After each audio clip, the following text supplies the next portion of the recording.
And this is Ken Kreitzer for Sons of the American Legion Radio and Talking Business. And we're at Iona College today. They have the MAAC softball tournament going. And we have a chance to talk to the conference commissioner, a good friend of many years, Rich Ensor, conference commissioner of the Metro Atlantic Conference. And Rich, great to see all the people out here for the softball games. A lot of energy at this field today. Yeah, well, it's great to see the fans come out and have an opportunity to see these teams that work so hard all year long.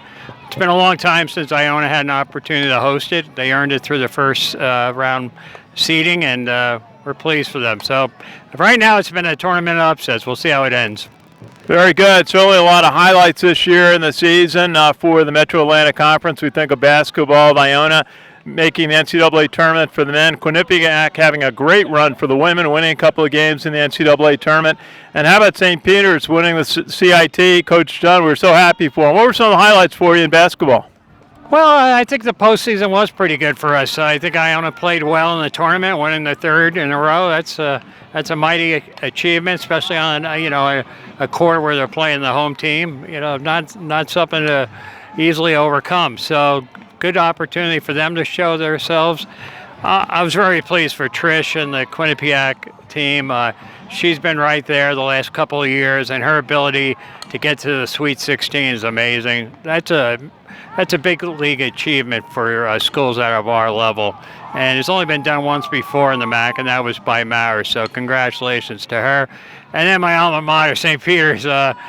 John Dunn is a great coach. He's well renowned within the league. He's been on the rules committee at the NCAA level, and to see him be able to win those games, have a home game. I happened to be at an alumni function last week, and they're still talking about the home game and the atmosphere that provided them, and it's been a big boost for the school. So that's why we do what we do. We want the institution to have a chance to really shine and get their brand out there, and it's nice when they win. Absolutely. Those are lifetime memories when you're at one of those games, as St. Peter's won that home semifinal game back in March, and we're so happy for them, our friends there, and for Coach Dunn.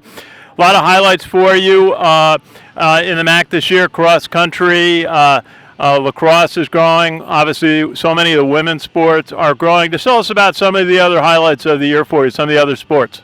Well, for us, we do a lot of work down at Disney, and certainly we had cross country there this past October. That's a nice opportunity for athletes that don't always get a lot of recognition to shine for a weekend. And the MAAC Council of Presidents met there as well. It's great to see the interaction with the fans, the alumni, the athletes, and the presidents. So that went really well for us, and we look forward to extending that deal with Disney. The other major accomplishments are, just what you expect. Every championship's important to the teams involved with it. Basketball is a focal point, but we also hosted a number of NCAA events, NCAA Cross Country Regional in the fall at Van Cortlandt.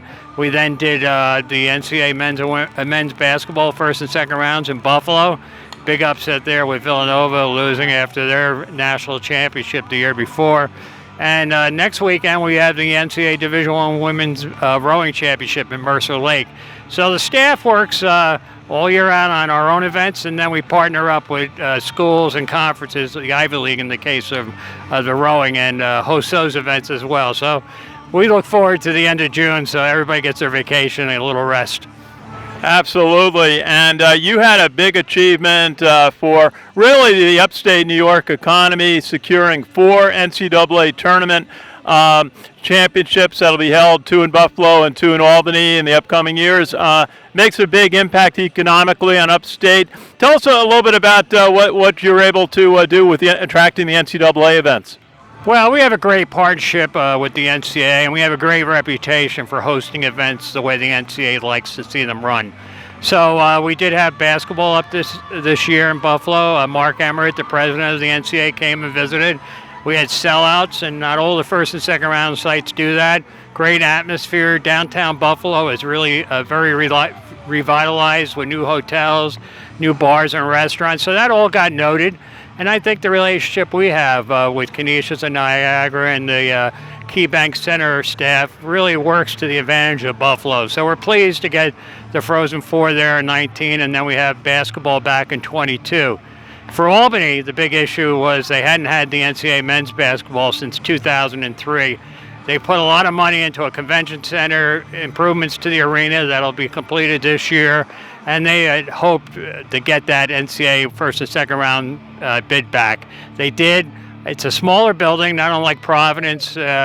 The ability to have a great fan base and reward them by bringing that championship in there once in a while, I think is important for college basketball. And then we got the NCAA women's basketball regional back again in 19. We're hosting it there this year in 18. So we're going to be busy with postseason, but it's something you really want your staff to be involved with, from training. It helps our arenas with their ticket sales and fan bases. It helps us with our ticket fan bases. And frankly, it's a good brand opportunity for the league and its member schools.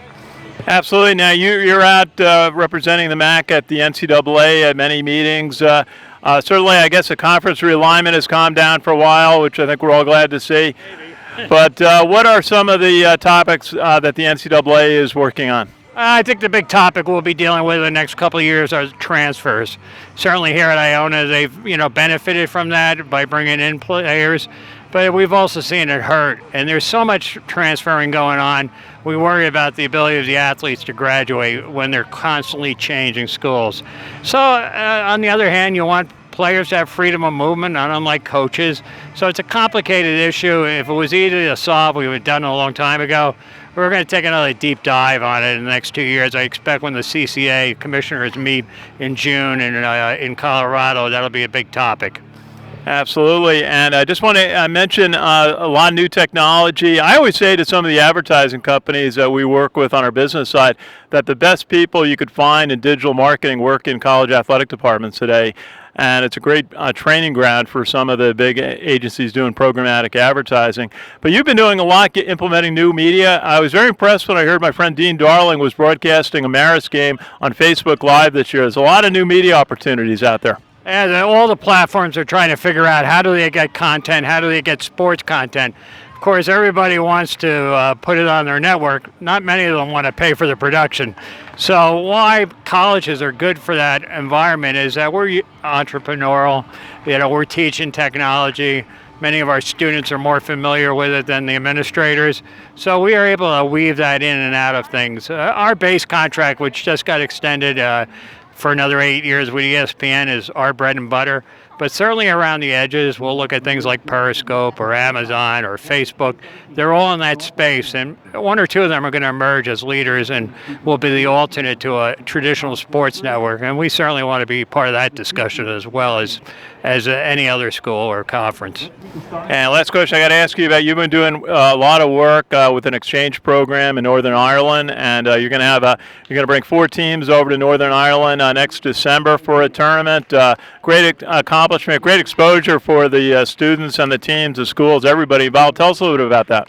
Well, the Belfast thing started as the Victory Scholars. That's a program that's existed for some time, whereas graduate students can go over, play ball, get a graduate degree, and work in the community with young people that need help. So that's been in place. We had 4 athletes that did it last year. They get an education, they get a great work experience, and extends their careers many times for another year.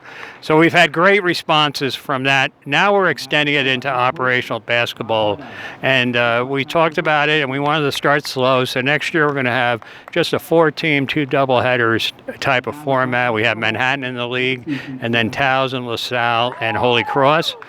2 of them are former MAAC members, almost a reunion, if you will. And we'll see how that runs.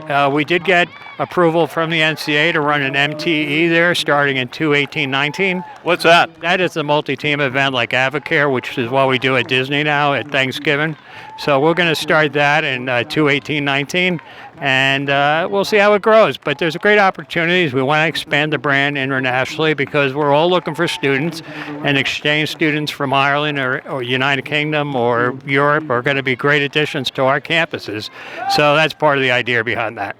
Absolutely. Rich Ensor, the commissioner of the Metro Atlantic Conference. Got to congratulate you. You just had a wedding in your family. I did. My son Brenda, first in our family. It was a great time, him and Samantha. They've been going out since sophomore year in high school, so they just got their PhD and that master's. So they're bright kids. They moved up to the Albany region, but we're happy for them. And yeah, it's a big moment for us as a family. And and I'm finishing my 29th year in the MAAC. So they've kind of grown up in the MAAC. So it's a little bit of MAAC news, although we'll downplay it, but happy for them.